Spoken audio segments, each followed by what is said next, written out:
Hello, my friends, and welcome to a brand new episode of Discourse in Magic. My name is Jonah Babbins, and in this episode, we sit down with David Benn. Now, you might know him from some of the things he's done in Magic, but he has done so many things that have touched so many aspects of the world of Magic. He is a creator, he's a producer, he's a thinker, he is a performer, he is a writer, he is so much, and in this episode, we dive in and talk about all of it.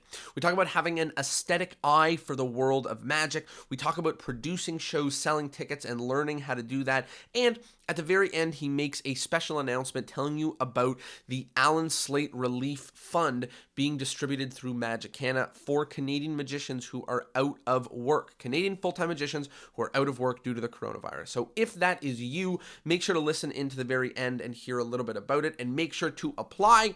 But for the rest of you, you're going to love this full episode. David dives deep, and you're going to learn a ton. Here it is, a wonderful time with the one and only David Benn.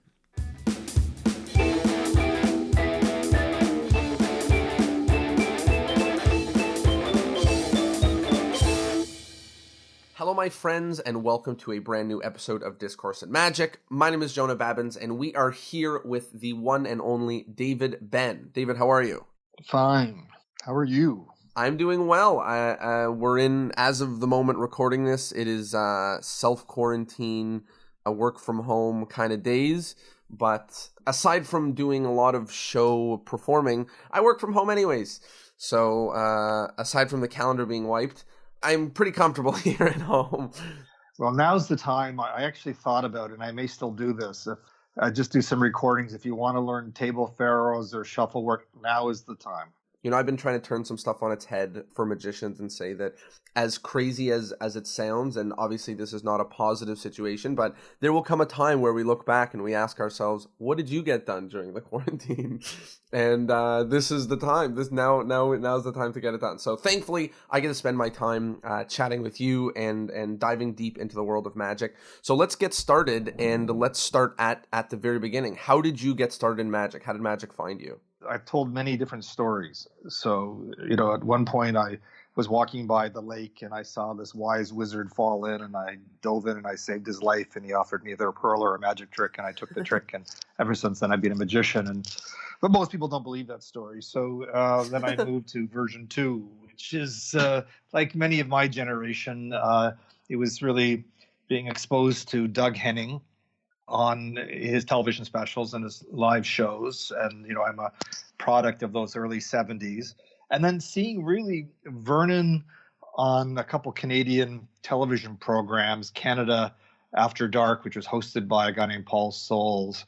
He was on once with Ricky Jay and Charlie Reynolds. And then I seem to recall Vernon on another show, and seeing him do stuff kind of really, it was balls in the net and the coins through the table that kind of popped my head. And then, I got the proverbial magic book. My dad, who passed away when I was a kid, was a member of the Book of the Month Club, and he just picked up, probably because it was sent to him as a monthly selection, whether he wanted it or not, the Stein and Day Handbook of Magic, which was actually quite a great book, and I would actually recommend anybody tracking it down, because it was a blend of material and sort of performance tips. Like, it took almost like an actorly approach to it that you didn't really see in other early starting, starter books. So that got me on the path, and lo and behold, I was like 12, maybe 13. So I'm 59 now. I've been at this a long time.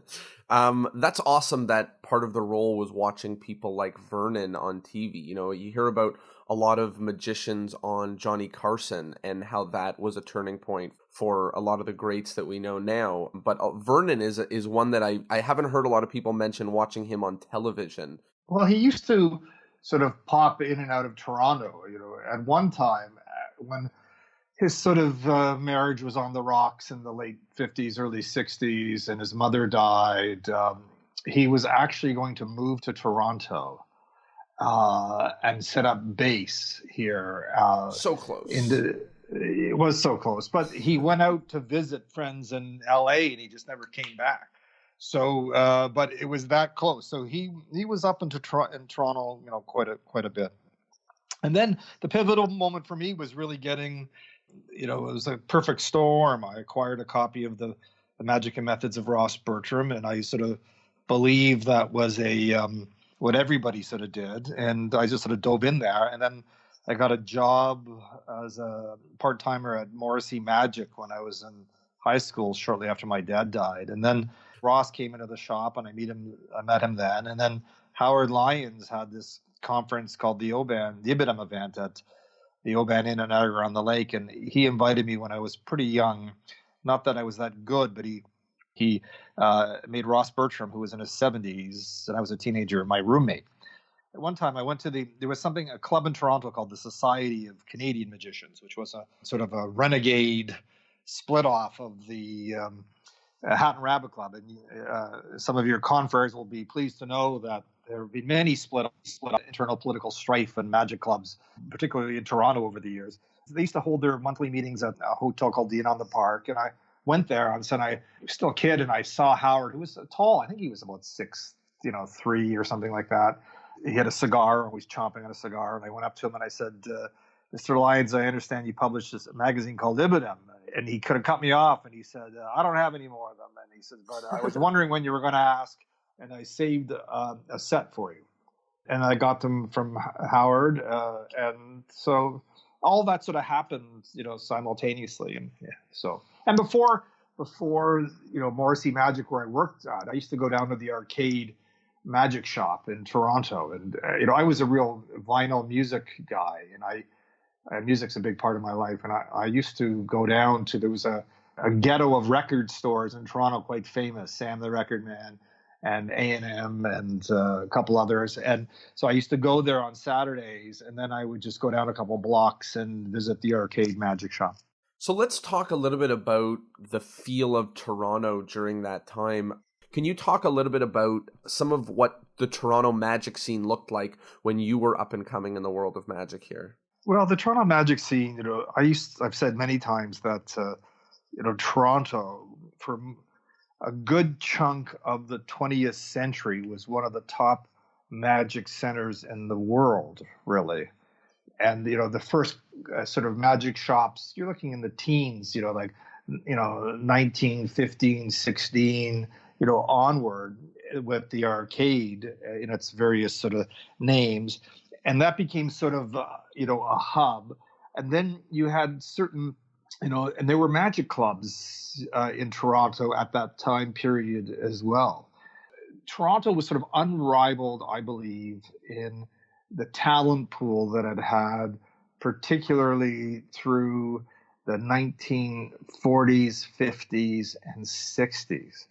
And I came into the magic scene in Toronto in the 70s, so I got the tail end of it.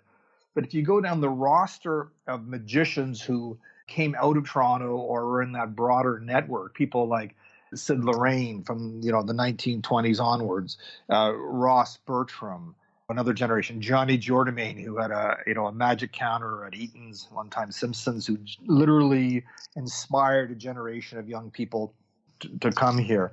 You had people like Murray Sumner, who was quite a, out and about guy. And then the next generation are people like Tommy Ransom, who's a major sort of collector and thinker, and Howard Lyons publishing Ibidem magazine in the 1950s, which became the most sort of inspirational magic magazine for thinking magicians in the world. It inspired basically Carl Foldus to create, the Pallbearers and all the other magazines that came out of that sort of realm. You also had on the periphery Stuart James. Yes, he's in Courtright, but those guys used to exchange stuff. And in the Southern Ontario area, you had, Buffalo with Gene Gordon, founder, in his magic shop, founding, the IBM, with others. And then you start moving into the 60s, and you have, Jimmy Lake and Bruce Bosgate, who are sort of stage performers encouraging people, Raymond Lowe. You had, and then you have the new generation, Derek Dingle. I mean, you forget that Derek Dingle cut his teeth and learned his technique in Toronto, with Ross Bertram as his inspiration for that sort of virtuoso technique. And then with him, you also get, as the counterpart, Doug Henning, David Drake, Elizabeth Warlock. It's a very vibrant time. And then in this early 70s, my time period, there's the three of us as the main guys in a way. of Jay Sankey, Gary Kurtz, and myself, and we're all contemporaries. So it's vibrant. Then you forget that there's a different circuit here, not just for the clubs, but for working performers. Prior to Harper's Little Night Magic, comedy clubs in this country were really established by and large, I believe, out of Toronto with Mark Breslin, the founder of Yuck Yucks. Love him or hate him, because of, there's issues there. There's no question that he created those venues where that whole generation of magicians who found comedy clubs as their primary market, particularly in the 1970s and 80s. Toronto was a hub for that. So people came through that, and other performers like Glenn Ottaway would work those clubs and create that other generation. You had other old-timers like Willis Kenny, who was a really interesting guy, was for much of his life was an advantage player, a card cheat, who held down a full-time job working for the railroad. Gary Kurtz was one of his main proteges. Rudy Hunter studied with him. There was a young guy, Colin Bartlett, who was very, very good in Toronto, at that time. And they used to come to the club. And then the club started, I guess, in the late 70s, started declining a bit, a little apathy, and there was a break off into the Society of Canadian Magicians. And then Herb Morrissey really deserves a lot of credit for rebuilding it up. He moved the membership up from, I think the numbers 60 to 70 people to like over 100, close to, I think, 125. Because anybody who would come into the shop, he'd sort of wrangle into that. And he really groomed people to perform a variety of executive functions so they could be mentored into a role as president. So you used to write ring reports, and then you were a secretary on the club, and then you were assistant vice president, and then you were so that system was really put in place. And Ross Bertram said to me, one of the reasons that the club I thought was so strong way back when is that nobody was interested in doing each other's material. There wasn't, all of a sudden somebody's doing this, so I got to add that to my repertoire. In fact, Ross Bertram said to me that as soon as a trick became popular, he would just drop it from his repertoire because everybody was doing it, and he wanted his material to sort of stand out from the others. So even if he loved the piece and did a great version of it, he would just drop it from his repertoire and add something else. And he said there wasn't that poaching back then. There were so many parties that people were performing at the Royal York Hotel, the King Edward. They may see 5 or 6 magicians in the same hotel on the same night doing gigs, right? And they were all doing different styles of work. So it was a very vibrant time, and I got in there at the tail end of it for sure, and had many great people sort of mentor me inside and outside of that community. I know that the timeline might not be right on, but can you walk me through? You went into law for a split second. Can you tell me a little bit about that? Yeah, sure. I was doing shows really as soon as I turned 16 and I could get a driver's license. So I was doing, performances at family parties and stuff like that. I'm like 15 years of age, and then you get a driver's license and you're 16, and a lot changes, right? So I was always performing, and interestingly enough, I was encouraged to perform also as a musician. I used to play the piano a fair bit, and I still play every day. And I was taught by a guy who was kicked out of the Royal Conservatory in the 1920s for teaching jazz. So my first introduction to music was really learning stride piano. So when I was in grade 7, I was in a music class, and the teacher found out that I could play a bit. So she used to ask me to get up in front of the class and play the piano on occasion. And so in hindsight, that I think was a pivotal thing for me, because it got me up in front of an audience, right? And then I played in stage bands and things like that. So all of that sort of contributed to things. So that by the time I'm like 16, I started doing shows, restaurant shows. I used to do them on the airport strip, and I used to commute every Sunday to a restaurant in Oshawa for like a 3-hour gig. I did that for like a couple of years. That was a big haul for me. And then I was going to U of T at the time, and I was working part-time all the way through at Morrissey Magic for 4+ years and all through the summer. And then I was doing sort of film and philosophy as sort of political theory as sort of double major minor And I was in some classes with Jay Sankey, oddly enough, at that time at U of T, and that's a whole other story in the film program. And then I wanted to do graduate work in film, and I only applied to one place. I was sort of stupid, and I didn't get in. And so I started to produce theater at that time. I was doing a little night magic also while I was in my last years at university, because that started in the early '80s. So I also produced Penn and Teller in Toronto in like 1983. I think it was the first one-man show they'd ever actually done as a duo. Was really for me in Toronto. They were doing the Renaissance fairs, and I'd met Teller through Howard Lyons at the Ibanham event, and they were doing a Renaissance fair at Canada's Wonderland. And I said, well, let me, produce you in a two-man show here. And, back then they only had an hour's worth of material. They didn't even have enough material to do 90 minutes. So I actually hired John Pattison, who was a great ventriloquist in Toronto, to do the opening 30 minutes. And we did it at the Vaughan Theatre at Vaughan Road in St. Clair, which has been torn down, doesn't even exist anymore. And I learned a lot from that. And then I also produced magic conventions. I was like 20 years of age, and Toronto, it was its turn to run NICAN, which was the New York Canadian Conclave of Magicians. And 3 years earlier, I went to it in 1978. It was really one of my first magic conventions, and I never thought I'd be running it 3 years later because nobody else would do it. I said, well, how difficult can it be? And I did it with great assistance from Trevor Hamilton, and I called in favors, and we had a huge lineup. Roger Klaus. I think I had Frank Garcia that time, and Roger Klaus. And it was a huge cast of people, and I had people from A Little Night Magic, performing. Point of the story is I thought, well, I'd be a theater producer, and so Bob Farmer, I've known since 1978. I met him at NICAN, that first magic convention when I went to, and Bob often tells the story. I knew very little, and I heard some people talking about an Elmsley count, and so I went up to this group of Toronto magicians who shall remain nameless, and I said, can you tell me what an Elmsley count is? And they literally physically turned their back on me. And Bob Farmer saw this, and he said, ignore those people. They're delete, delete, delete. This is an Elmsley count. And he took me over to a dealer's table and put a copy of Counts, Cuts, and Moods and Subtleties in my hand. And Bob and I became lifelong friends because of that particular moment.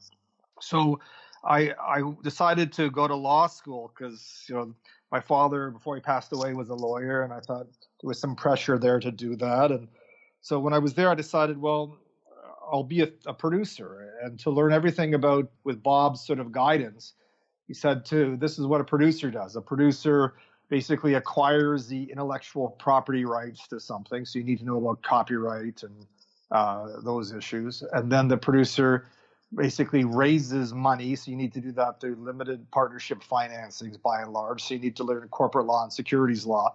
And because 99% of entertainment projects lose money, you have to make the losses sort of attractive to potential investors. So you need to know about tax law. So that's what I did.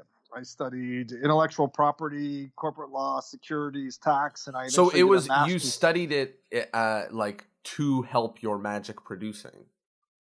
Yeah, and just producing in general. And I actually wrote an independent research paper in law school on the tax consequences of producing commercial theater in Canada. And I had the idea of trying to create almost like a mutual fund of theater investment, which has now subsequently been done.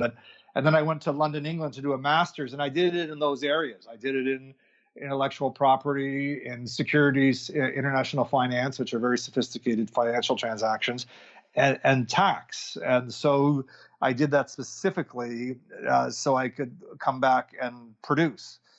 And I performed all the way through university, and I performed all the way through law school. There was a photograph of me in a law school newspaper that said, mystery second year law student, they've been caught in a rare impromptu appearance at the Faculty of Law.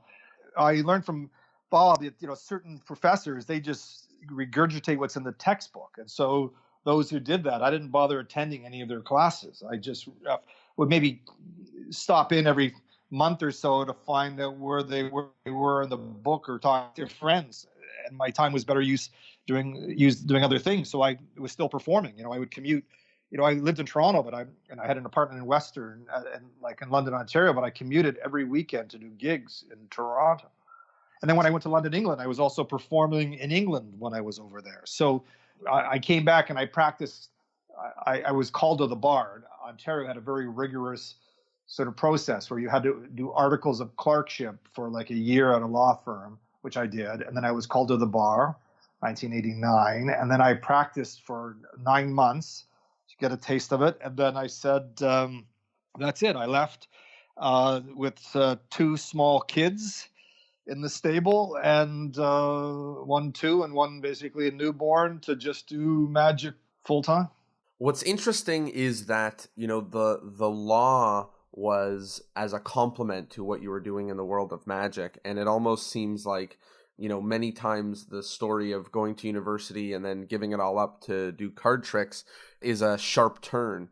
But this seemed like it kind of perfectly, weaved together. Well, yeah, no, it was. It was. I'm a very, pretty organized, person, independent of that. I mean, not just from education, but from, studying, dare I say, Erdnase with, Ross Bertrand. And at one point when I was in law school, second year, I had an offer to take over the management of a rock video production house, which was the hottest rock video, director going in Canada.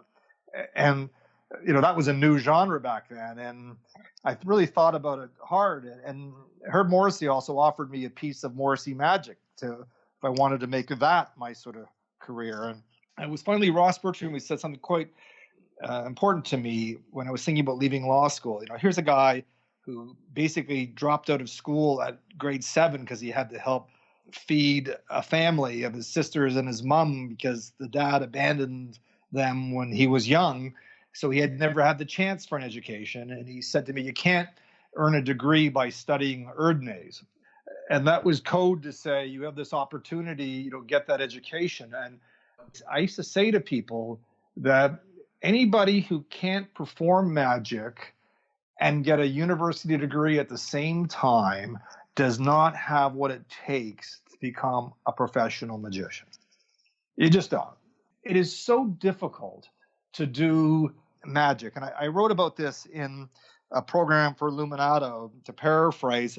Magic's the most difficult, I think, of artistic pursuits because you need the bravura of an opera singer, the technique of a classical pianist, you need the timing of a comedian, you need the grace of someone who can sort of move and like a dancer on stage.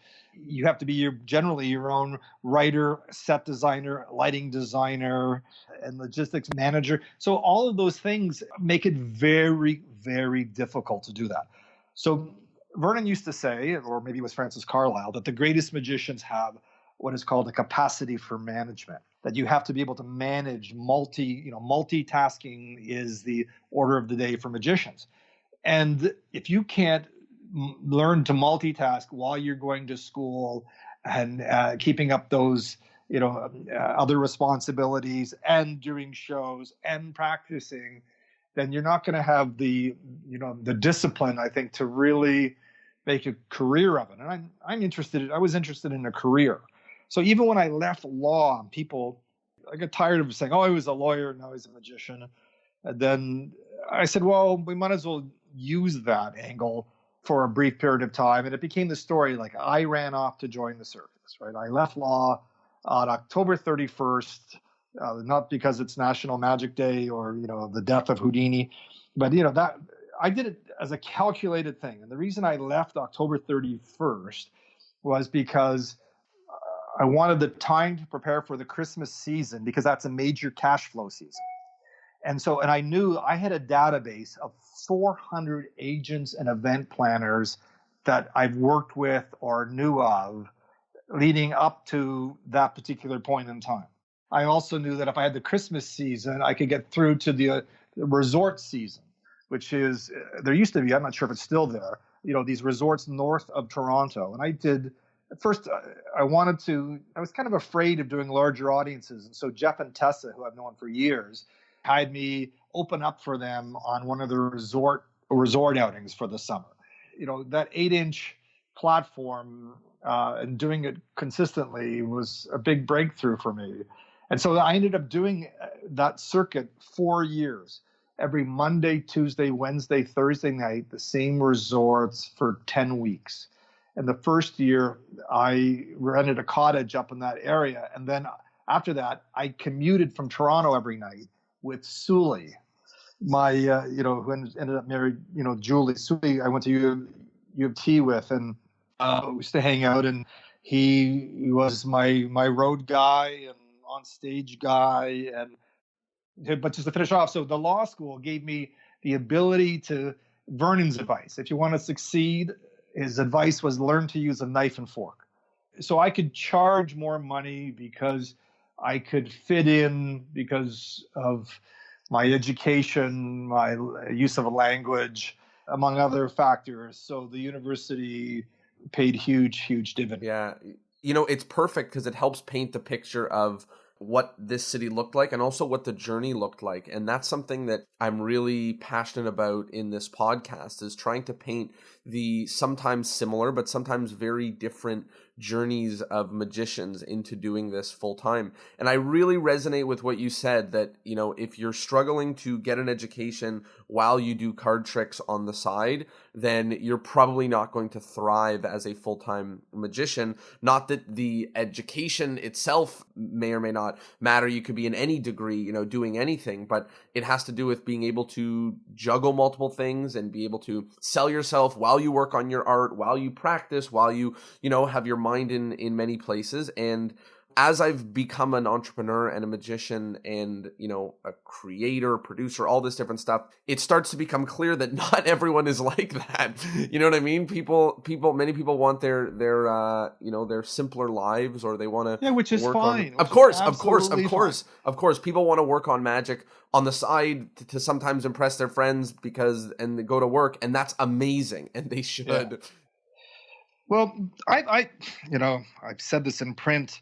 That's in the national newspapers in Canada, but it shows you how few magicians read the national newspapers in Canada. I said one of the two great problems with magic, I thought, was that magicians, by and large, are Civil War reenactment societies.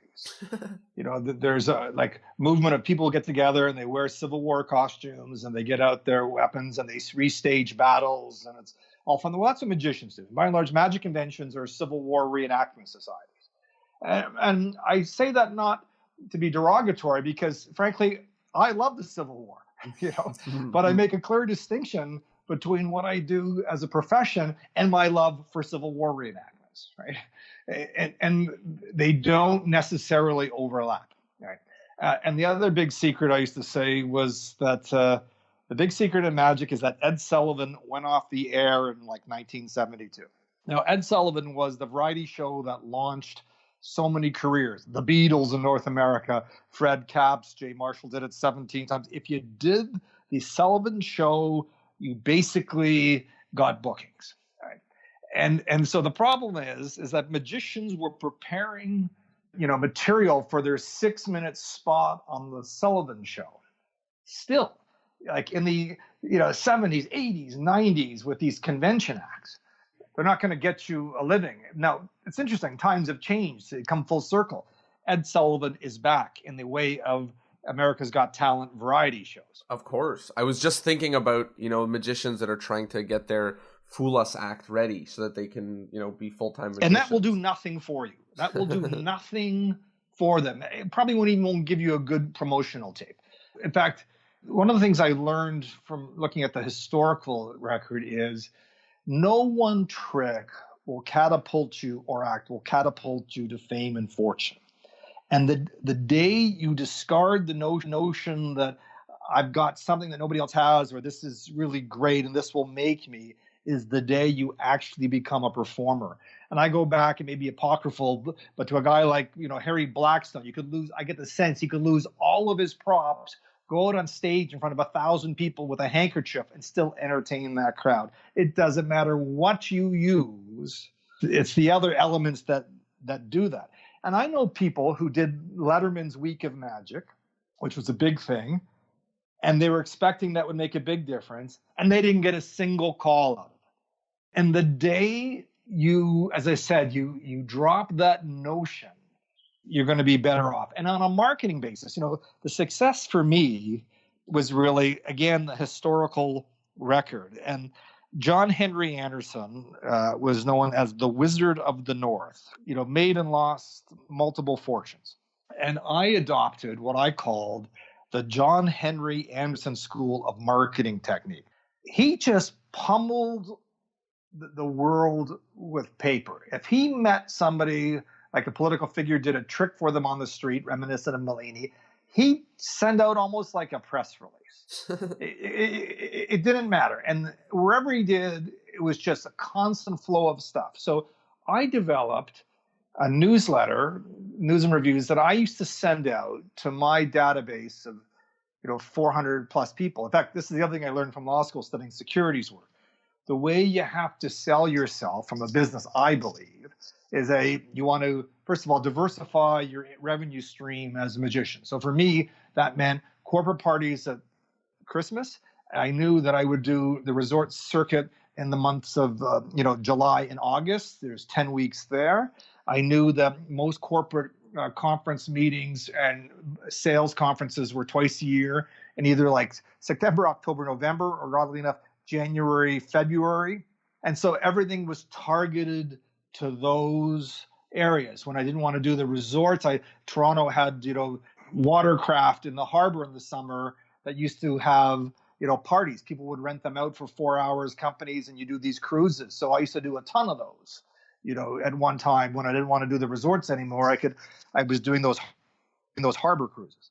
So, you have different windows, and then you can augment that with, magicians lectures or tricks that you're going to sell. So you're carving out the year.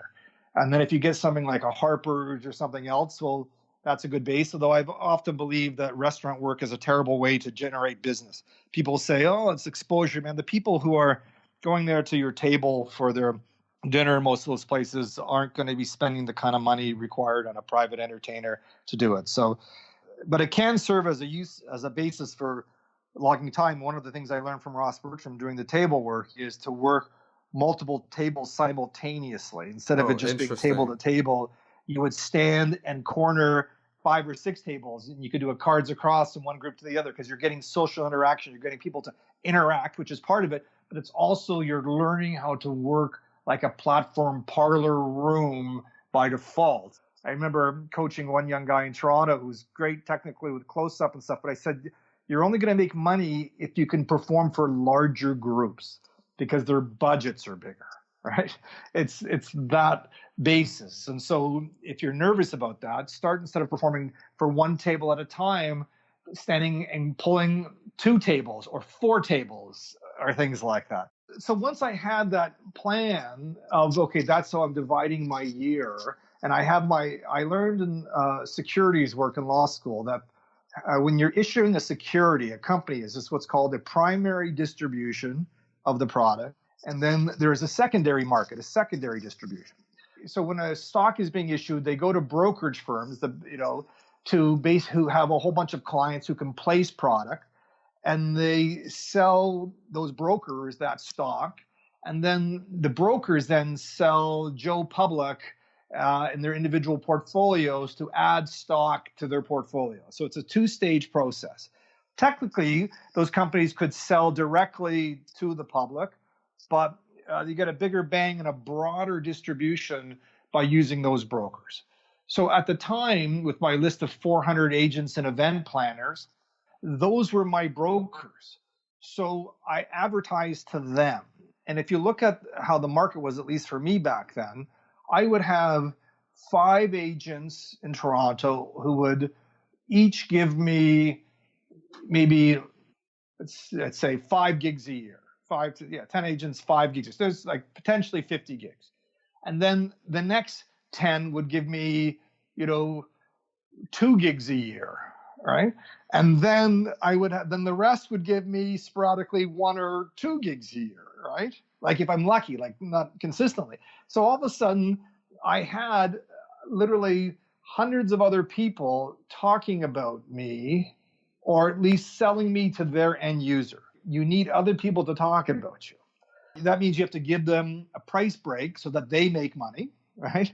And when somebody calls you directly, you just can't give them your just the same price you give the agents. I turned down a lot of gigs I got because I didn't get the same rate that the agent would get for me.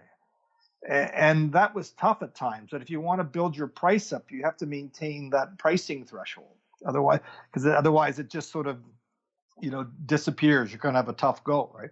So, and then I used to send out this newsletter. So, and I created things to always make them interesting because I honestly believe that I was booked not necessarily because my ability was better or worse than anybody else, but simply like John Henry Anderson, I was the last name on their lips when somebody told them they had to plan a party.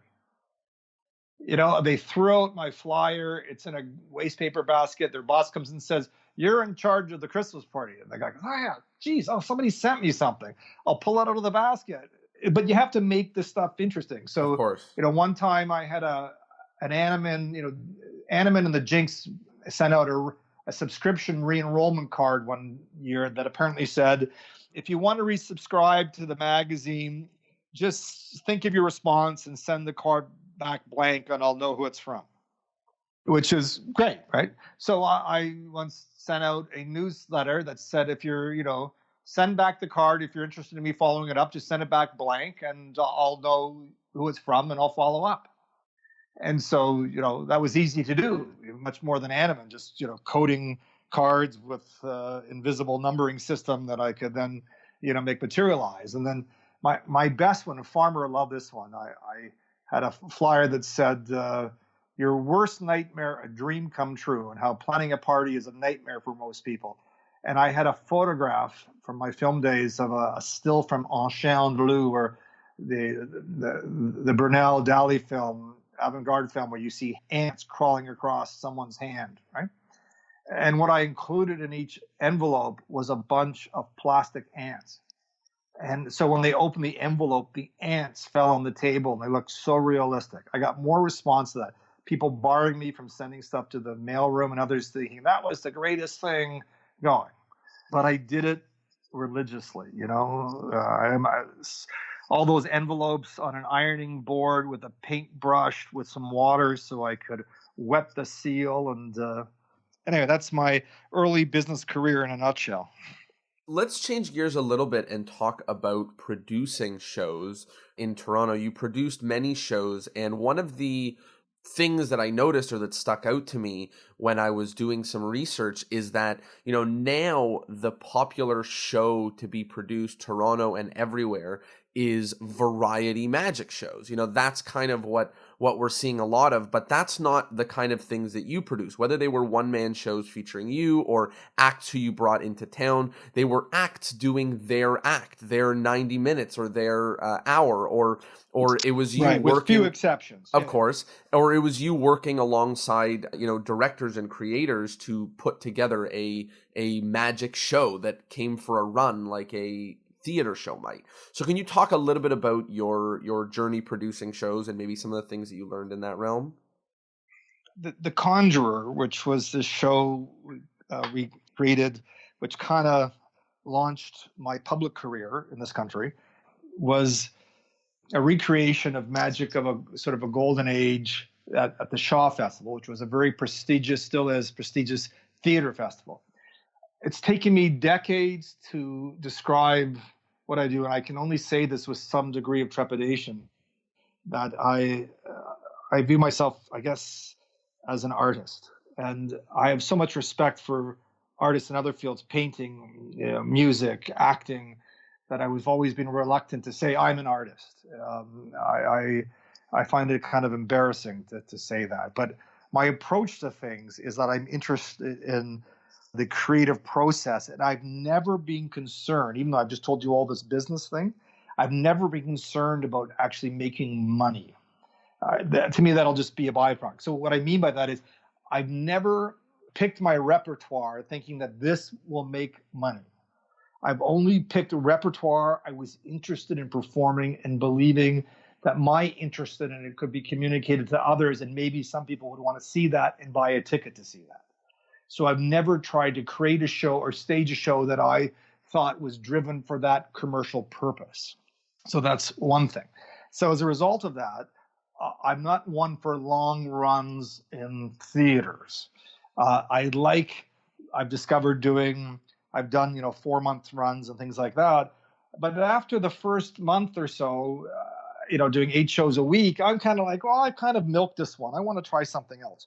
So when we created The Conjurer, it was really to create a magician, a character that was not me, because that was a construct. And then I don't want to be that guy. I can adopt a different style like an actor and create a completely different sort of show, right? So that was part of it. So I was at a party at Alan Slate's, who's great, arts benefactor, probably the greatest philanthropist in this country, period, in healthcare and arts and small subset magic, which we're very fortunate to have his and his family's patronage.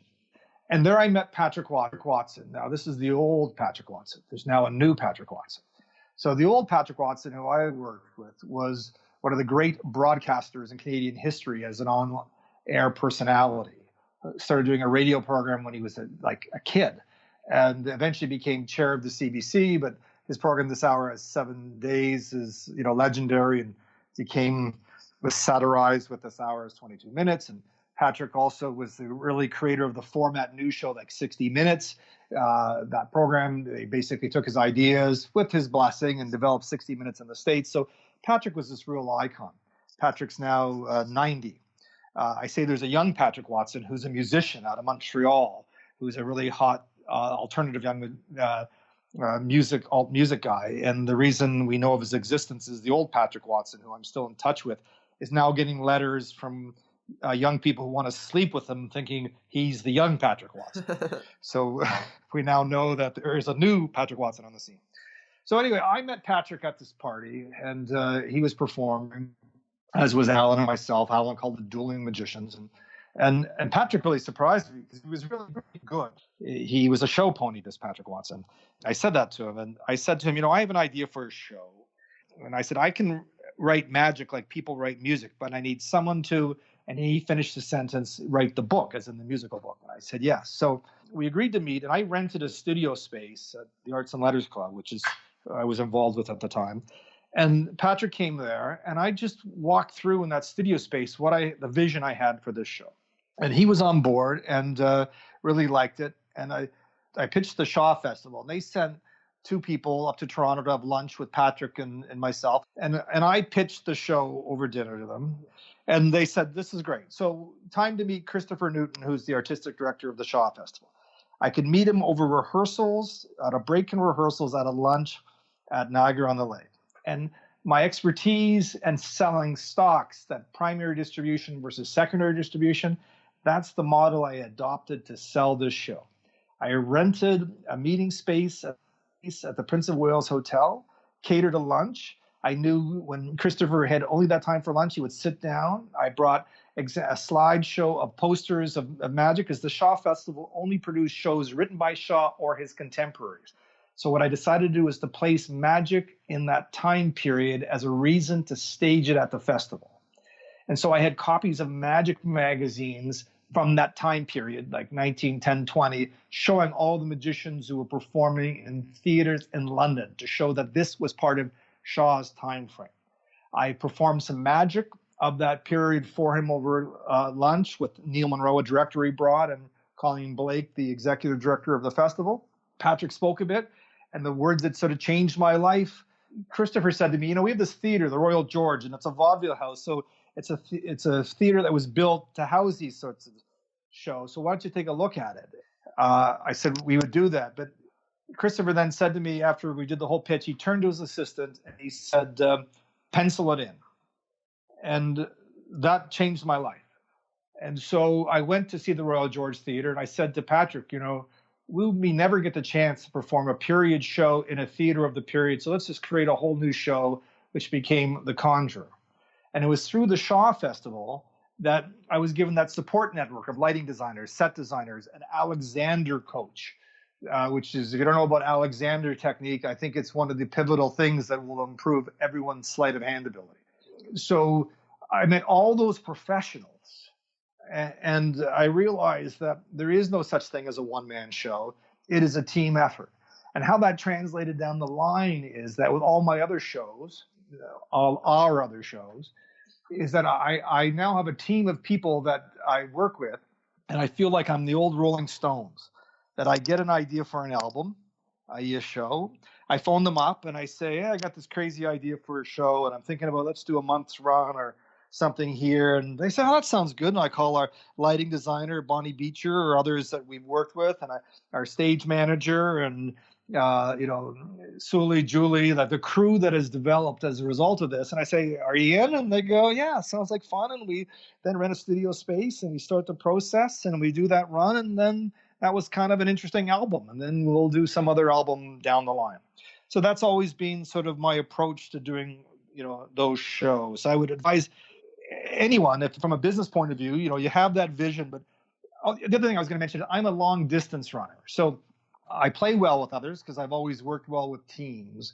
But from a performance point of view, both for monetary return, it's just like we were, same with this golden age of magic and show posters and how material is appropriated. The more time you can do yourself, the better likelihood you're going to make as a livelihood. And also the pace is different. I'm not a sprinter, like a 6-minute act. I'm a 90-minute or 70-minute long distance runner, which has a different sort of tempo of performance. So if you put me on a bill with sprinters, I'm probably not going to do as well. Yes, I have a couple pieces and I can do that, but it's not really where my interest in. Give me that audience for that extended journey and I'll take them on it. And that's more where my interest and forte lies. And I frankly, I find it more creative. People in magic, they look at Cardini, what a great act, what an artist. I don't think he was an artist at all. I mean, I think he was almost like an idiot savant. For a guy to do the same 6 or 8 minute act for basically 30 years, it'd be like the Beatles coming up with 12 minutes of material and just repeating it endlessly. That would just be mind-numbing. And so it's my same problem I have with people who compete in FISM. I mean, people who think FISM is going to make your career and world's greatest magician and all this other hype, I think it's detrimental to spend so much time working on that act because it's not going to translate commercially. By and large, yes, there are exceptions, but you're going to be better spent developing broader pieces that can, with more material than 6, 8, whatever minutes to develop a career. What kind of advice would you have for people now who are producing shows, either pitfalls to avoid or important lessons that you've learned? So I'm more an arts guy than a business guy. And when I didn't know a lot about business, I read a lot about business. I subscribed to a business newspaper and forced myself to read it. And one good thing that came out of that was I stumbled across Xerox management courses, which were all the rage in the 70s. And one of them was on time management, but the most pivotal one was how to lead a meeting. And that also was very important to me because it gave me the skill set to set an agenda, chair a meeting, and draw expertise out from others, reach a consensus in a timely manner, and then move on. And I think that, and working with the team, particularly if you're producing it, so you're in charge. In charge doesn't mean arbitrary decision making. It means drawing out the creativity of others in their fields to really leverage their expertise.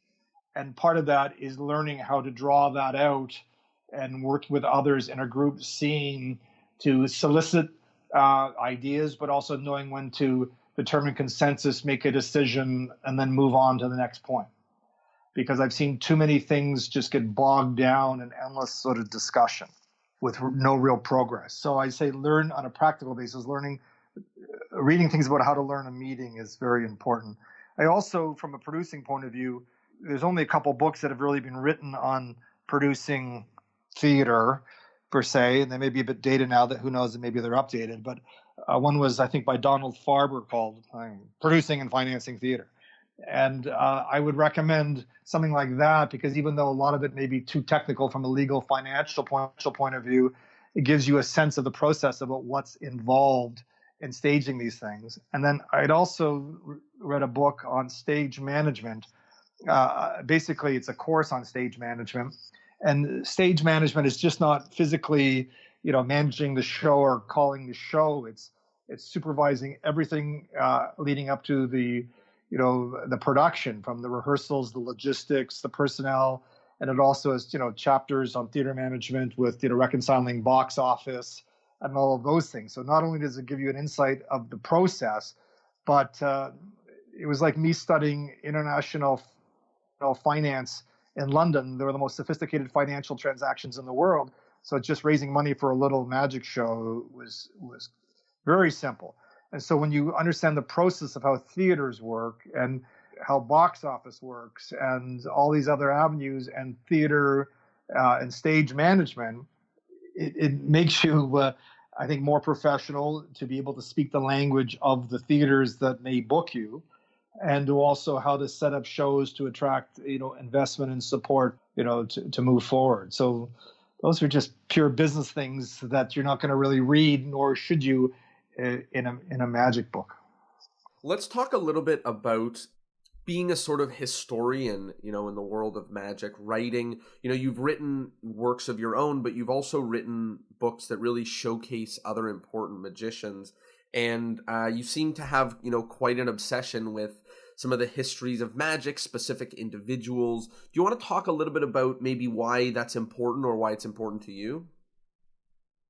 Yeah, I never really think about it in that sense about why it's important. And I mean, in hindsight, I can say the best secrets in magic are buried in print, and how it just takes work to sift through them to discover them as an idea starting point. And maybe I got that from Ross Bertram, that certain generations, my generation, I'm going to do it, I'll put in the say Jay Sankey, Gary Kurtz era of mine. You had people like, who I won't name, who would just dismiss, say, Ross Bertram and that previous gen. Well, they couldn't have been that good, or they, and as soon as people say that, then I think, I have an imagination. I want to imagine that they're better than that, and that they were great, and because this is what they did, so they must have been great. So I don't believe that just because something's new or current that it's remotely better. And when I'm looking for ideas, I used to subscribe to the magic periodicals, or I'd pick up old periodicals, and now you can pick them up cheaper than ever. You can get the entire Sphinx like on CD-ROM, and it used to cost thousands of dollars, right? Now you can, or just a subscription to the Conjuring Arts. I mean, you would be crazy not to subscribe to the Conjuring Arts. Problem is that there's so much information. What is lacking in magic is a curatorial eye or direction on how to look at it. Like Steve Forte's book that has just come out, and I know I love Steve and I'm good friends with Steve, but in many ways it may just set sleight of hand back decades. And it's going to set sleight of hand back decades because you don't need 200 ways to do a second deal, and people will jump from one to the other, and they're never going to show any sign of improvement. I used to say to people when I'd say someone, they would say, I've been in magic 30 years. And I used to say as a kid myself, man, if I was in magic 30 years and I was still that bad, I'd want to consider an alternative career. And so the problem is there's so much information out there that finding those things is really tough. So you have to learn to sort of, I think, develop a curatorial eye in looking at historical material or any material. And what is the base of a curatorial eye? I think it's making some real hard parameters on the type of material you're going to look at. And that means you have to separate you being interested in Civil War reenactments versus what you could actually use or inspire you to use to earn a living with. And so that's going to cut out a lot. And you can say, okay, I'm reading this now for professional work, or am I reading this material because I love Civil War Reenactment Society? And then you have to say, okay, is this suitable on stage, man? I don't need another close-up item because it's my personality that does it. We're looking for stage stuff. Is it illusions? Well, man, the cost of building, constructing, and if I don't have that ability or the money to finance that stuff in today's world, shipping that stuff, then I got to look at more platform stuff that packs small, plays large. Is this going to be done in 30 seconds? Like, I love the Vanishing Birdcage. Tommy Wonder rebuilt my cage for me. I've spent a lot of time on it, but it takes so little stage time and it has other elements to it that anybody that spends a lot of time on the Vanishing Birdcage today, I think, is doing a poor allocation of time and economic resources. So when you're looking at old things like that and you develop your criteria of what's going to really help you professionally versus hobby time, and hobby time is great. I love fooling around with a birdcage. But by and large, for someone starting out, you have to use that criteria. And then you discover things. So it's interesting. In one of my shows, I did the hydrostatic glass. And I was very proud of this piece because I retooled it by adding goldfish to it. So we have a wine glass rather than a beer stem because the wine glass structurally conveys much more fairness and lack of ability because of its elegance and design than, let's say, a beer stein. By adding the goldfish, it changed everything. And I saw the effect of goldfish when I'm sitting in Penn and Teller's show in Vegas years ago, and Teller started doing the Miser's Dream with the finish where the appearance of the goldfish was it's just a magnificent, we should all be so lucky to create works that become art, and Penn and Teller have more than their fair share. Not everything, but certainly more than their fair share. And that is one of them. And when those goldfish appear, the color, they bounced light across the stage like no tomorrow. It was magnificent. And then I'm reading an old Thayer magazine, Thayer's Magical Bulletin, I think it is, and there's an aside of a magic meeting where he says, oh, and Jimmy performed the hydrostatic glass, and wasn't it great that he used the goldfish? I go, bingo.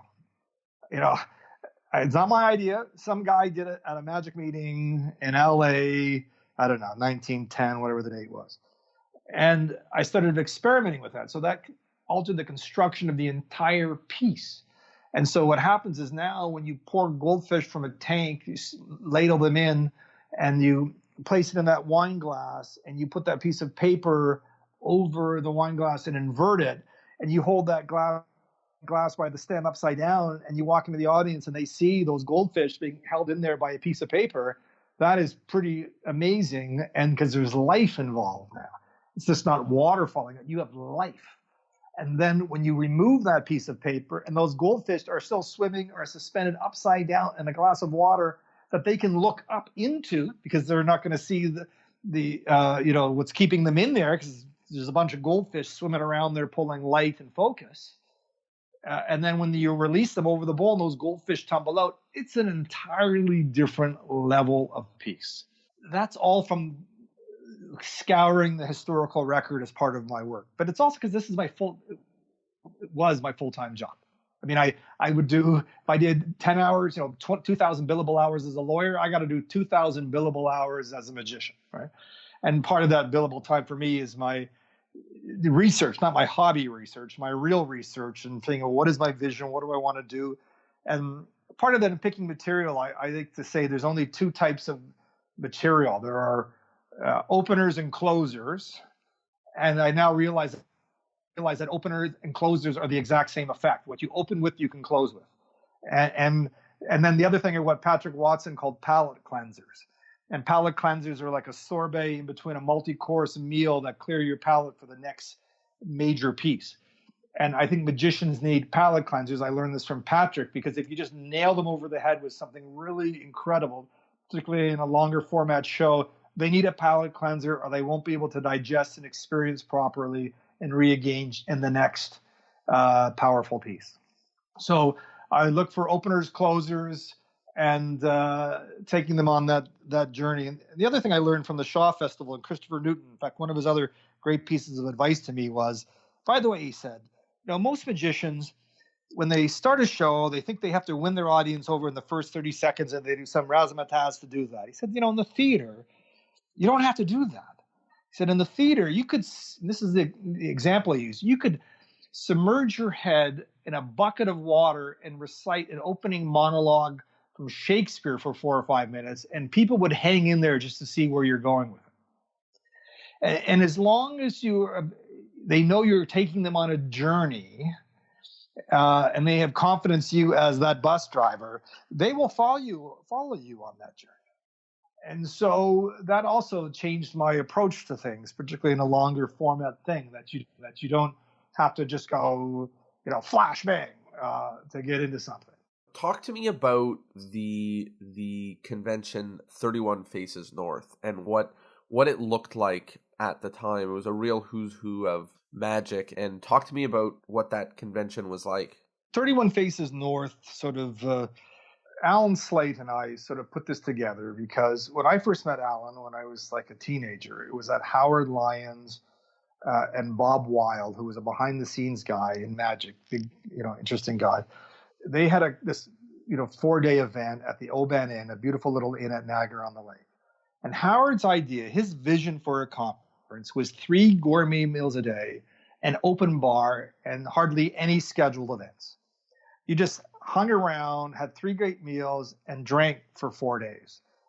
And you had young and old and different sort of people in different areas related to magic who would just exchange ideas, and things would just sort of percolate over time. And that's where I met a lot of people who became quite significant to me. I met Alan Slate there. I met, Bob Farmer used to go there. I met Stuart James through there. I met Howie Schwartzman, who years later would teach me some palming technique, how Vernon actually did it, which has never been published there. I met Robert Parrish, a great historical writer, Oscar Weigel, another name, from the past there. And then after Howard died in the 80s, that sort of convention sort of sputtered for a couple of years and then died. So in the 2000s, Alan and I were reminiscing about that. And also Stuart James, there was a gathering in Courtright, Ontario, much the same way that Alan organized, where since Stuart didn't travel much, Alan invited and a guy named Mike O'Dowd, 30 guys to go down to Courtright, Ontario, take over a little inn that's normally occupied by truckers. And we just did the same thing there, and Stuart was never invited. He was just expected to crash his own convention. And so we realized the benefit of that sort of format. And so Alan and I said, well, let's revise this in Toronto. And so one time, my late wife had started a school, and it was, not a huge thing, but in the summers it was empty, and it was across the street from a famous pub, the Madison Pub in Toronto, which had a boutique hotel beside it with 22 rooms. And so Alan and I are in a classroom, and this is how the name came up. Alan says, well, let's set up the chairs. How many chairs can we get in this room? And we took out the chairs and we set them up in sort of theater style fashion. And we ended up that we could get 31 chairs in that room. And so and they were all facing north. And so we said, well, let's call it 31 Faces North. And so we sent out invitations to friends. A lot of them used to come to the Howard's thing, and it was a different generation, Herb Zero, Jay Marshall, and Charlie Reynolds, and guys like that, and some local guys. And we'd have some people recommend some other people, and there was no fee charged. You just sort of came up, and the bar was sort of provided. I started programming certain events to it, but my programming was by and large always the same. When people asked me what they should lecture on and or perform, I always said, whatever you think would be of interest to the group. And that was by and large the extent of the direction, because people knew the level of talent that was there. So if they had any chance of being invited back, they had to show that they made sort of an effort. And then what happened was it became sort of the Buck Brothers had an event, I guess, a few years later. And I understand, it became a looser event with, you heard some heckling and whatnot from certain participants in a jovial way. And that was really developed at 31 Faces North, because we're in the room, and the first performer, it's only one of the first performers, was a duel. The Penumbra magazine was being published. So we had Bill Goodwin up and Gordon Bean, because, Stuart James' contributions and their love of Stuart and, whatnot. And so they'd performed, and Gordon performed something, and he was going to perform something else. He started saying, and now for my next piece. And Alan Slate just interjected. He said, in his typical high-powered corporate way, he said, no, that's enough, Gordon. Billy, you're up. And the whole room just kind of like broke up, and they said, oh, I mean, we can interject, we can like heckle. And they started doing that, right? And so it became a very convivial thing where, some people found it, terrifying. One performer, Dave Solomon, loved Dave dearly. And when he was up and he did this lecture, and he said, "Would you like to learn to know this, how to do this?" And the room collectively said, "No, just on their own." And then he had Michael Weber up to do something, a version of the 21 card trick, and Dave does something, and Michael says, "Yeah, but have you seen this version?" And he did it and just blew Dave away, who was our guy. Now, I do this not to single Dave out, because this happened to a lot of people, because it was Jamie Ian Swiss who said, "The problem with this group is that if the lecture doesn't entertain them, the group will entertain itself." Now, the great thing about Dave is he really earned his stripes, because most people would have folded under that pressure, but Dave really rose to the occasion, and he started, delving into his relationship with Marlowe and, other things. And one of the things I also said to the group is, the people in this room know all the stories, like they've read everything. So we're only interested in you really sort of talking about what's interesting in your work, or, other things, right? So that was really it. Alan sort of set the tone with that. The group embraced it, and people took a beating, and but it was all done. Everybody took a beating, So, and then we invited 2 guests of honors every year that we would document their life. So we have shot 180 hours of this footage, Magicana has, and one of the things we're going to be doing is releasing parts of that. So one of the things that's going to be coming out in the next few months is, I hosted there a Charlie Miller forum. And so we had, at the time, all gone now, Johnny Thompson, Herb Zero, Harry Reiser, Jay Marshall on a panel, all telling Charlie Miller stories, because Charlie lived with all of them at different points in his life. And so that went on for a couple hours, and then with questions and commentary from the group from other people who knew Charlie well, like Carney and Gene Matsura. So we recorded all of this. So now that they're all gone and stuff, we're going to be cutting it up and releasing some of these things to the greater magic community. So that was 31 Faces North, and eventually, because of the philanthropy of the slates, we kind of upgraded the accommodations to a 5-star hotel. But the spirit of it was definitely the same. It was funny. Steve Forty was up once, and we had these picnic tables in front of the school, and it's like 2 a.m, and we're drinking scotch, which was sort of the main beverage consumed over the course of the days, and cigars are out, and Steve's doing something, and it's like a portrait of the Last Supper with, there's Steve surrounded by all these, disciples gathered around him, watching everything he does. And Julie Ng just sort of stood on a sort of a little porch area to take a photograph, because it was just such a great image. And when the photo went off and the flash went off, Steve, like a reflex, threw his hands in the air like he was just busted at a card game by the police. Like, just up like this, like, and it was genuine, like, whoa, up, and we all laughed. It was a very sort of, funny moment. So, one day, we thought about reconstructing 31 Faces North, but a lot of the people who are real friends, and they were mostly friends, and a lot of them passed away. And we used to have it was like a 31 Faces North curse, that if you were a guest of honor, you soon died within a year or so. So Tommy Wonder died, Billy McComb died shortly after. Charlie Reynolds died. It was about 5 of them, and then the curse was broken by Max Maven, who we were nervous because he had like a triple or quadruple bypass all of a sudden. But I think Max had a T-shirt made that said, "I survived, 31 Faces North death curse." We may do something similar for it, but I'd like to move it into the realm of, we've had discussions with Julie on it about maybe doing something like that, but for women. Because what really came out of it was relationships. The slates near and dear to them, like, they had the idea to say, well, there must be a good young magician in Australia. Let's find him. Let's bring him up and have him hang out with these people. And we did that. So I was charged with the task of finding an up-and-coming young magician in Australia. And so I would turn to friends like Michael Weber and said, Michael, you know everybody. Let's find me one. So Michael found A really promising young guy in Australia. He was like 19. And I phoned him up and I said, this may sound kind of crazy, but we're going to fly you up for like 10 days or 2 weeks from Australia. We'll cover all of your expenses and you're just going to hang out with all these guys. And at first the kid thought it was like a gag, like his friends were just going to like drop him off in Fiji or something. And so when he came here, he said, well, what do I have to do for this? And I said, you don't have to do anything. What you have to do is that one day, if you're in a position where you can help somebody else like this, then do that.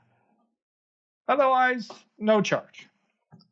So, that's the spirit really of the handed down from, Alan Slate to inspire us to relationships with Howard Lyons and these other people about, brokering knowledge and information. So that was 31 Faces North. Sounds like an amazing moment in time and just a real incredible gathering. And also the way that you conducted yourselves sounds like it really had an impact. I want to touch a little bit on Magicana and understanding, I guess, a little bit of the history of how it came to be and what your vision was and is for what this organization is. Because it's different than basically any and every other magic organization in what it does and how it conducts itself and how it's built. So can you talk a little bit about what is Magicana? Putting on my producer's hat decades ago, and my exposure to places like the Shaw Festival in Stratford, which were theater companies that set up with a charitable arm that raises money to help promote their art, and looking at the fact that the Canada Council and its touring grant operations are almost inaccessible to magicians. I mean, there's the one celebrated story of Doug Henning pitching them on, magic plus theater equals art, and he got a travel grant to study with Vernon and Slidini. Finally, from that, most magicians have been shut out from that process of getting support funds to tour shows. So I thought in the early 2000s that to be on an equal footing with other theater endeavors and producers in this country, we need to set up something like the Shaw Festival of Magic that becomes the focal point for magic with the public. So I needed two other people to help with this because for a not-for-profit, you needed a minimum of 3 people to be sort of involved in the director. So my good friend Daniel Zuckerbrod and Patrick Watson, I pitched them the idea and they were fully behind it. And so they joined me as the co-founders of Magicana. And we set things up as a not-for-profit with the idea down the line of moving to a registered charity status. And that was very expensive to do initially, even with contacts in a law firm, because we had to set up the articles of incorporation so they could be transitioned into a charitable status, and which meant that you had to be an organization that's for the public, not for the exclusivity of a group like magicians. Very different.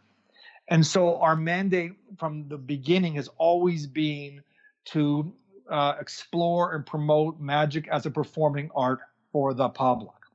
We started ushering in my shows and theaters and stuff as Magicana Productions to try to start creating a track record of works that show that we can do these things and have credibility as a producer and promoter of these things.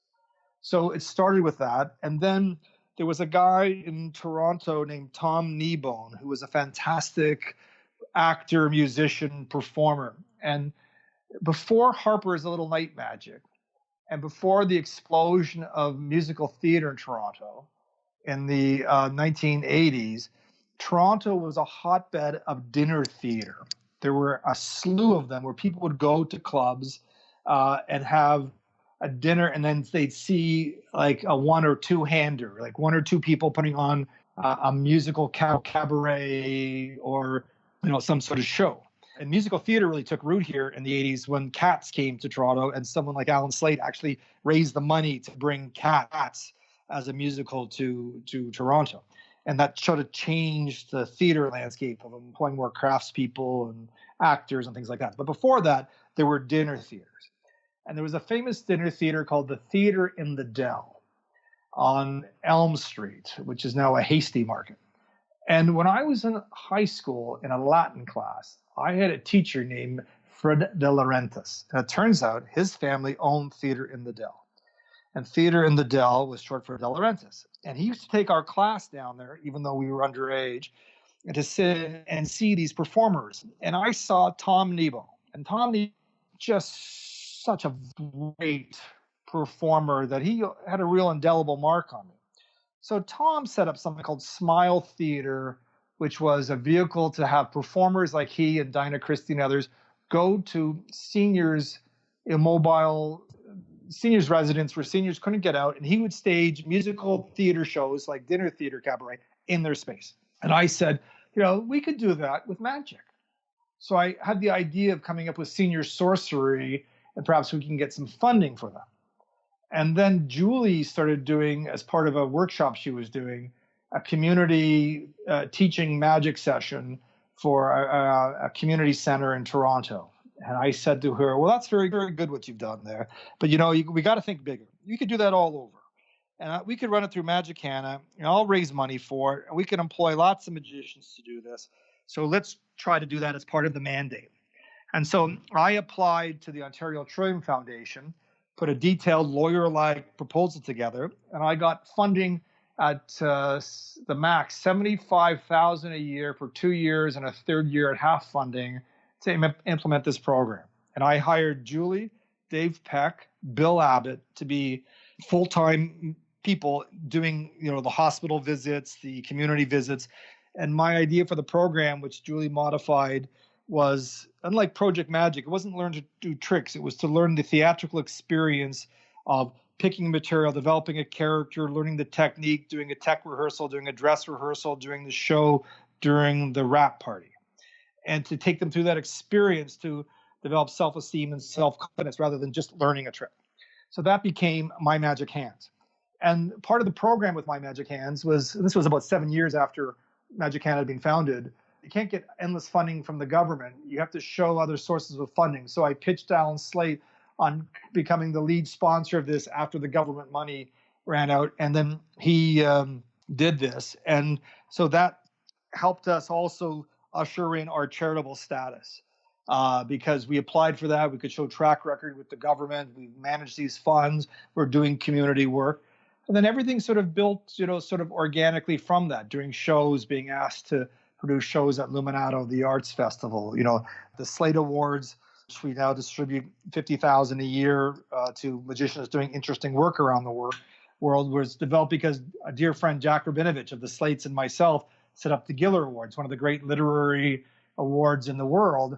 And the Slate said, it was Gary Slate who said, well, why don't we do something like that for magic? And I'll put up $50,000 a year for 5 years, and he's since extended it another 5 years. And so Magicana does that. And then it was building up the screening room, and I wanted to create a virtual museum of magic instead of like a physical one like the AGO to provide that curatorial eye on magic.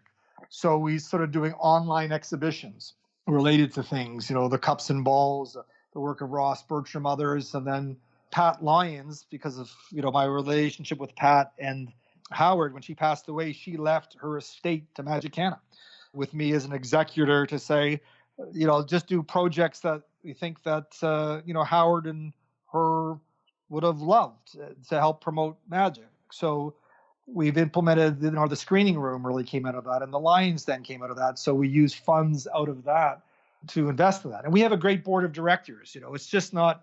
Me, I've been various things on the board. I was the executive director, arts director. There's a whole bunch of different ways. But basically, Julie has been groomed and has done a superb job as the executive director. We've had some employees like James Allen over the years, but we've moved to more of that digital realm of trying to create an online portal for the public, but also, and I consider magicians part of the public, to access information, but that's curated.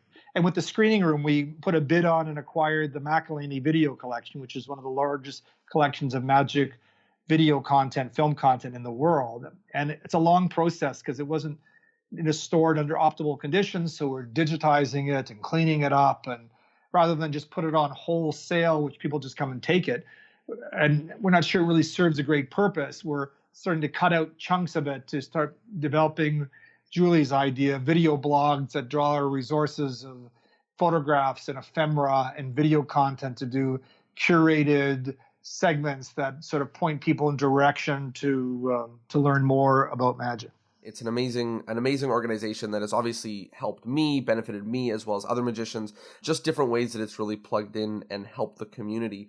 And one way that we've crossed paths, the world of Toronto, is the Art Gallery of Ontario. So you co-curated an exhibit, which the Toronto Magic Company was, because of the whole COVID-19 thing, but we don't know if it's going to be back, if and when, and what the details are of it. But it really is an amazing exhibit touching on the golden age of magic and some other key important ideas that we can take and we can extrapolate. Do you want to talk a little bit about the exhibit, where it comes from, and its kind of role right now?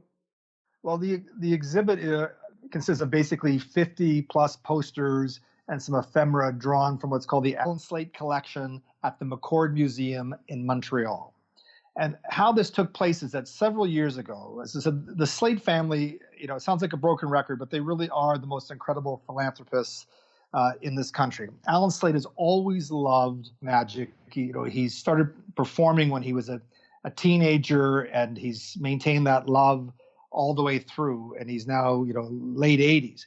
But his wife, Emmanuelle Gattuso, is also a big supporter of the arts. And she has her own foundation, because one of the things the Slates do, rather than give gifts to each other, is they do donations in each other's names to help others, which is just lovely. And so years ago, Emmanuelle wanted to do something for Alan and his love of magic in all aspects. And she knew that he loved magic posters. So she said to me, why don't you see if you can find one of the world's greatest collections of magic posters, and we'll acquire it and we'll donate it to a museum in Canada in honor of Alan. And so that's exactly what took place. So for many months, very quietly, I worked behind the scenes and acquired what is now public knowledge, George Daly and Sandy Daly's collection, the core of it, the poster collection, and 1,000 pieces related to Houdini, one of the, I would say, 4 great magic poster collections in the world. And we brought it to Montreal, and Emmanuelle donated it to the McCord Museum in Montreal. And she also donated the funds so all of those images and ephemera could be digitized and available online to anybody in the world. And so part of that was staging an exhibition for the public at that museum, which became Illusions, the Art of Magic, and the catalog that came as a result.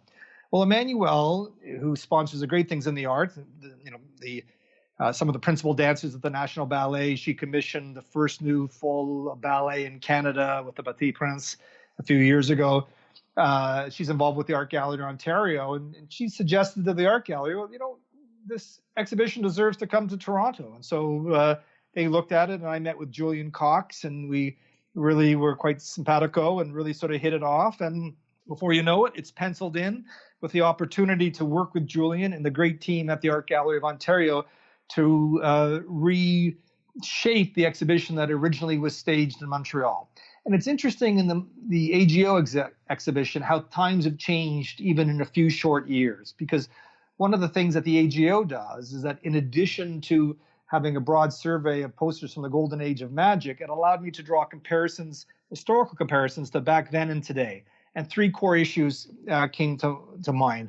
One is to address things like, social media like flash mobs of that ilk were being done 100 years ago by people like Houdini, who would get 10,000 people out to a public square to watch them escape from a straitjacket. A more important issue is the whole issue of appropriating culture, and how magicians back then would portray themselves of Chinese descent and performing traditional, magic from another land under the disguise and in that garb, and how that is inappropriate today. And that spoke to me firsthand, because when I reconstructed Vernon's Symphony of the Rings at one time, I did it in Chinese gown and mask as a homage to that whole thing. And then I got complaints to the theater that I was appropriating culture in that format, but it motivated me to retool that piece and commission new music to give it a completely different bent.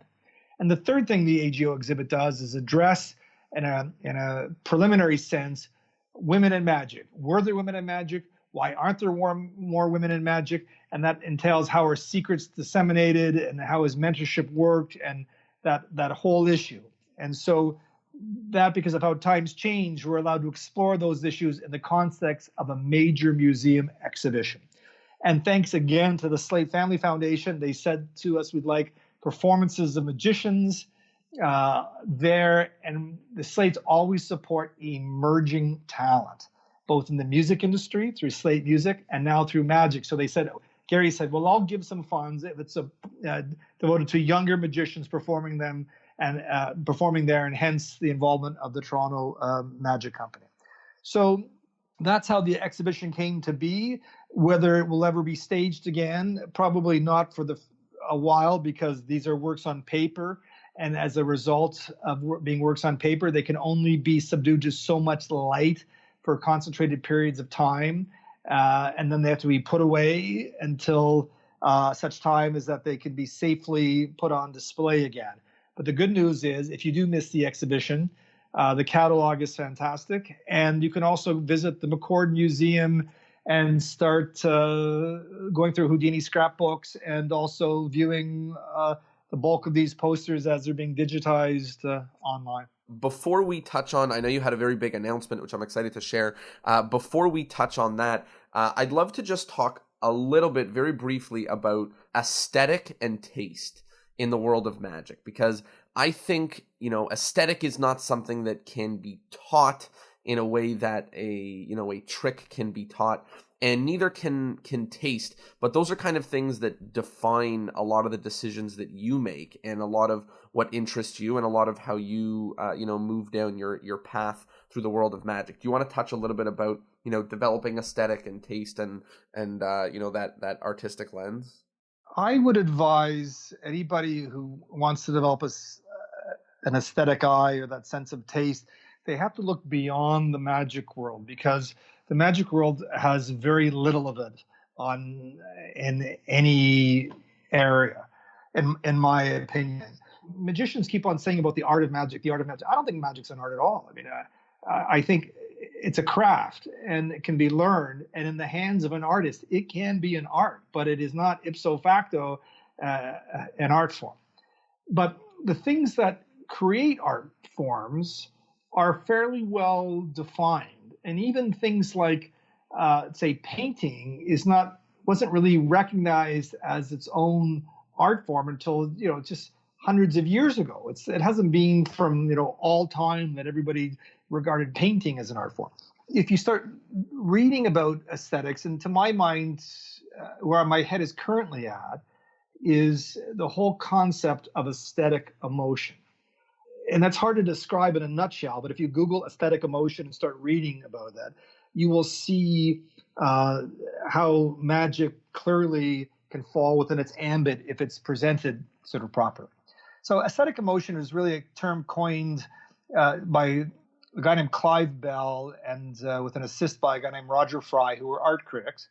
And what they basically said is that there are certain universals about works of art, not just painting, but music, all different areas, that they just hit people emotionally and move them in a way that defines us as human beings.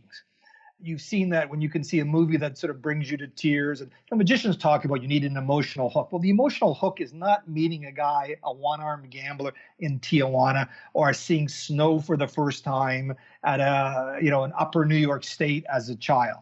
Those are contrived. Magicians are terrible playwrights. It's very hard to be a playwright. So spoken magic, you're trying to do dramatic hooks like that, I think you're doomed by and large to failure. So you get emotional response as you do in artwork or in music through the orchestration of design, of line, form, composition, and really rhythm and flow. And these are universals that move people.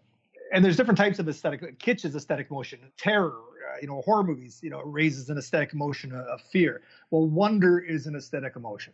And that's what I try to do. I try to recognize beauty in the mysterious, and it's achieved through composition and design.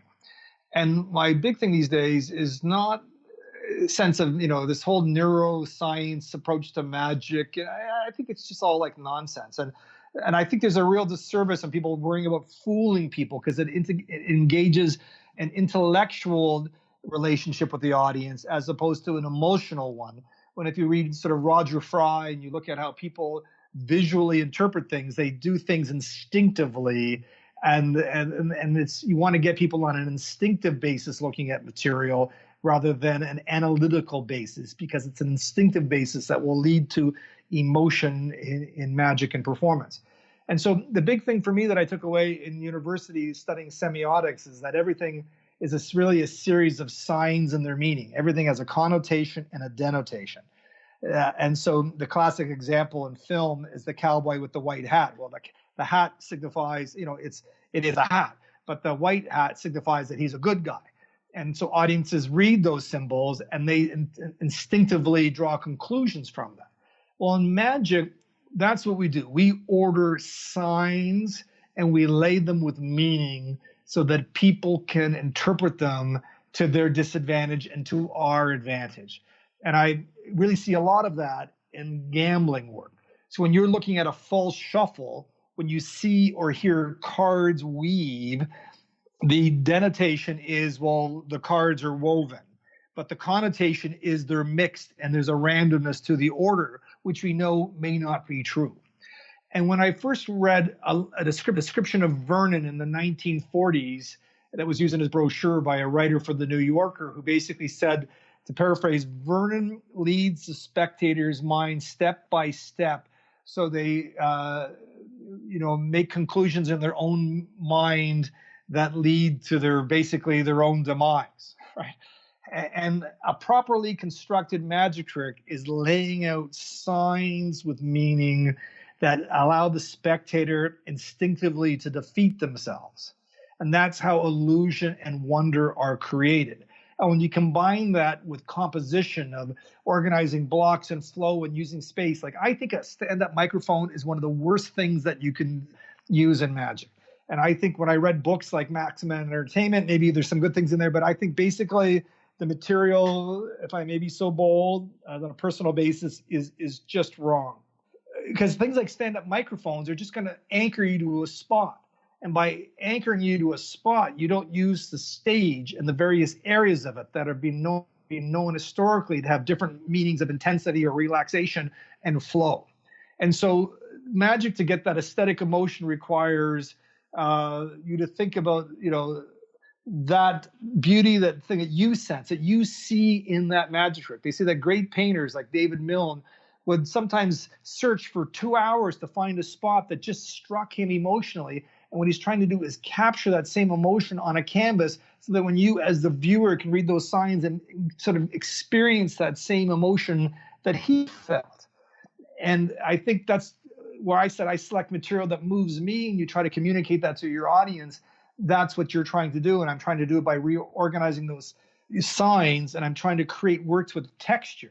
Texture, like, I love the Beatles because the rock and roll sound is layered with so many things. You listen to the Cirque du Soleil recording of Love and how George Martin and his son reworked those tunes for texture, and it's mind-blowing. And so what's texture? It's the color of the cards. It's where you place them. It's the soundtrack to them. You get rid of that close-up pad because that's eliminates your field and restricts your area that you can work, where you can add texture and movement. And you know what? I'm not a big cardistry guy, but I can see the attraction.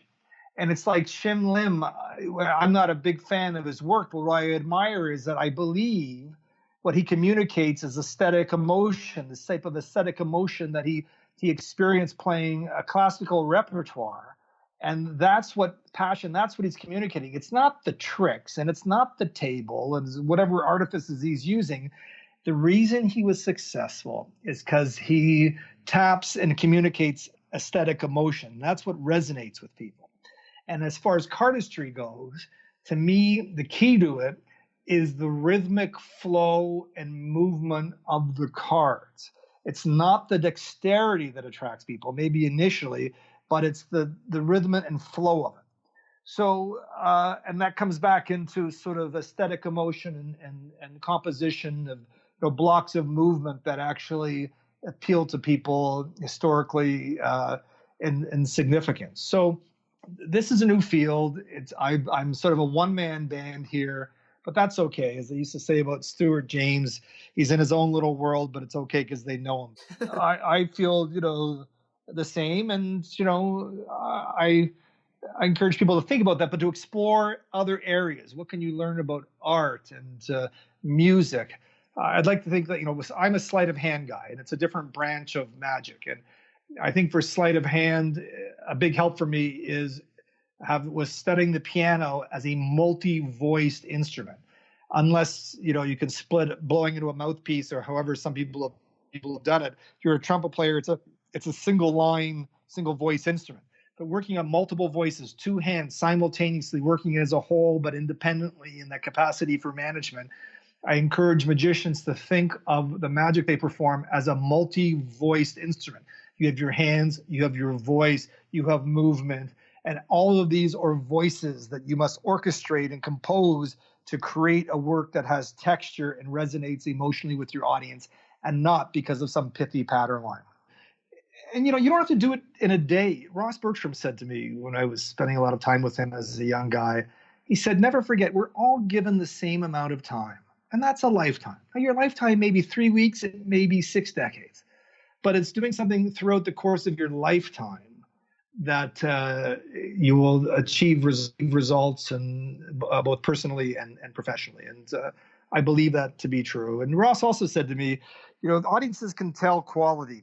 They may not be able to articulate it, but they can sense it. And I think part of that sensing is that kindling of that aesthetic emotion that they just have experienced. They know something was really good by someone who was really good. And what comes from that are a whole bunch of other rewards. Knowing that our audience knows not only quality but effort is a really great way to remind ourselves that there are all these different textures that we can touch on, and the deeper we go, the better. So thank you for that. That was a real masterclass on aesthetic and taste in magic. You had an announcement through Magicana that you wanted to share. I'm going to try to time the releasing of this so that it makes sense. Do you want to talk a little bit about that? Sure. We're doing this with the COVID-19, and it's also crazy. And I lived through 9/11, and this is it's just so exponentially more difficult than 9/11, and that's not to diminish the toll of 9/11. So we know it's really hard out there. And I go back again to the Slate family. So they're very community driven. They're doing a lot for the music industry, and to help musicians who've lost work because of contracts, being canceled and things like that. So Magicana is announcing on Wednesday, so after this thing, that the sites have setting up a fund for Canadian professional magicians of $150,000 that they can tap into to help with some groceries and cell bills and internet and things like that we're going to administer through Magicana. And we're starting it. We've budgeted roughly $50,000 a month for 3 months. We're all working it out. Nobody knows the extent of this, and there are so many. Obviously, it's not going to rectify anything, but if it can be of some assistance, then we think that's a good thing. And we've initially limited to professional magicians until we know how many professional magicians there are out there in this country. And so we've defined professional magicians as the musicians are doing a 5-year sort of window of working, but we've lowered it to 3 years to try to capture a younger generation who are into magic. And we want them to show through social media or their website or something that this is what they do. And then they can write to us, and the forms are online, at least they will be on Wednesday, that we will contribute up to $500 per person per month towards meeting some of these expenditures. We know that magic has a lot of semi-professionals, but we are hoping that there is some other outside work for semi-professionals, where those who just derive their income from magic or magic-related activities have no other source of income, and that perhaps this might buy a measure of some relief until we get a sense of the next stage of what's happening. That's incredible, and I think you and I and a lot of the magic community has seen here, right in front of us, what's happening, and whether it's happening to ourselves or our our peers were able to see what kind of devastation this is causing. And, obviously for myself, it's been quite drastic, the company and my own personal shows. And, as it looms to go longer, it makes a real big impact in the art. So thank you for that. Well, the other thing, we're also trying to use this, as I will be you will have seen posts by now on when this is released on some of the magic forums, because we're kind of throwing the gauntlet down to other magicians in other parts of the world who've done well by magic, because there are a few. And we're hoping that with the leadership of somebody like the Slades, that they too can replicate something like this in their area, be it Las Vegas, be it New York, be it Los Angeles, be it London, be it wherever. If there are magicians out there who listen to this who've done well in life and magic's their passion, or they're professional magicians who've done well by magic, we always say that magic's a community. Well, now is the time to prove it. I'm blown away. That's a really exciting announcement, and I think we all need this kind of positivity and encouragement, and obviously a ginormous thank you to Alan Slate for putting this together and allowing this thing to happen. So that is incredibly exciting announcement, a good piece of amazing news in a world of frightening news. And now we are getting to the end, but I would like to wrap up on a more exciting and hopeful note. So at the end of every episode, I mean, I guess that is the most exciting and hopeful note, but well, you know what they say in vaudeville, you save the closer for a second from the end. So you're safe. Right. Yeah. But so anyways, I want to end with, I guess, the way that we usually end the episodes, which is there's some rapid fire, not that quickly, but wrap up questions rather, that we ask every magician who's on the show to talk about the world of magic. So the first is the endless chain. So in order to keep the podcast going on for eternity, each guest is asked to recommend another guest that should be featured on the show. The two caveats are, number one, there's like 205 episodes out as of recording, so it's grown challenging. And number two, you have to be able to put us in contact. You can't just say a really big name. So who do you think would be a very valuable person to add to the Discourse in Magic podcast? Have you spoken to Teller? No. And if you can help me bridge that gap, that would be incredible. All right. Next. Well, that was easy. The next thing is about modern magic. So we touched on some things going on in the current sphere, but what's something going on in the world of modern magic that you like, and something going on in the world of modern magic that you don't like? They're one and the same. I like the fact that there's, magic on the internet. And, when I decided to retire from performing a couple of years ago, I said to my friends, I'm actually entering my Glenn Gould phase of magic. And Glenn, after the great virtuoso Canadian pianist, after touring and performing for live audiences, he retreated to the studio and started doing more things just sort of, for lack of a better word, digitally. And my own work, I can see myself just capturing digital content of technique and performance and just putting it on the internet for anybody who sort of wants it. That's a positive, but I think there's just a lot of bad stuff out there because people are quick to use it as a forum. So it's good and bad. You're not the first person to share that the internet is both a good and bad thing for the world of magic. The next thing is the take-home point. So people have been listening to us talk about magic for an hour and a half plus now, and loads of different areas in the world of magic. If people are to think back to this episode and capture maybe one thing or one idea that will help them, what would you like that one idea to be? Broaden your knowledge base by absorbing content outside the magic community, and never be afraid to be a lone voice. That's powerful, and I think anybody who was listening closely to this interview was able to hear all of the areas outside of magic that really pushed and influenced and painted what you do and how you think of what you do. And the last thing is plugs. Where can people find you? Where can people find your magic? Where can people engage and interact with you online? I'm a recluse by nature, so I'm not on Facebook or anything like that. Magicana, my own website is davidben.com, but if somebody really wants to reach me, I try to always respond to questions. I'm just david@davidben.com. When I was younger, I wrote to some great magicians like Jerry Andrus, and I never heard back from them. And I always thought, And then I heard he was a terrible correspondent.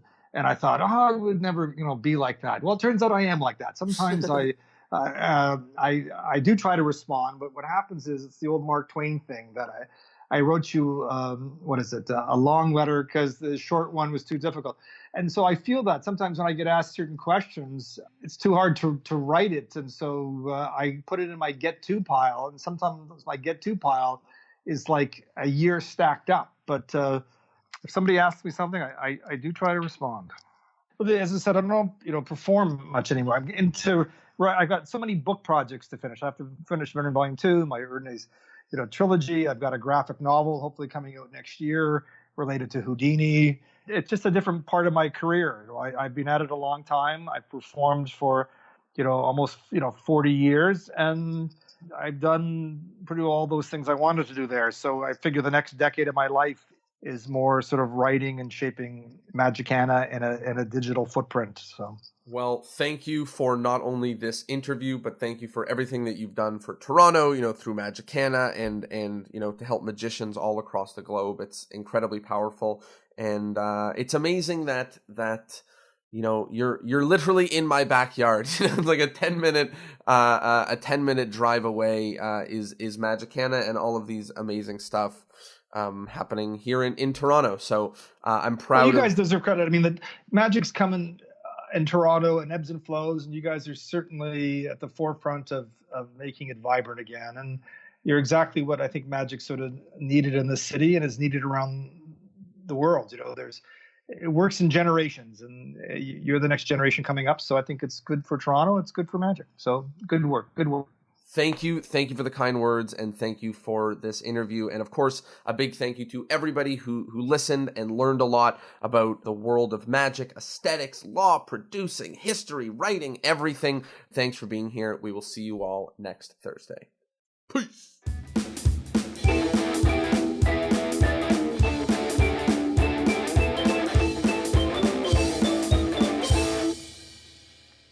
Well, there you have it. I hope you liked the episode, and I hope, of course, that you learned something. As always, if you liked it, if you learned something, if there was an important message or moment, please share it. Spread the word, tell a friend, tell somebody. It really means the world and helps this amazing information grow and helps magic get better. So if you like it, share it. And of course, if you are a full-time Canadian magician who is out of work due to the coronavirus, go apply for the Allen Slate Relief Fund through Magicana. And as always, thank you for being here. Your listenership means the world, and I'll see you next Thursday.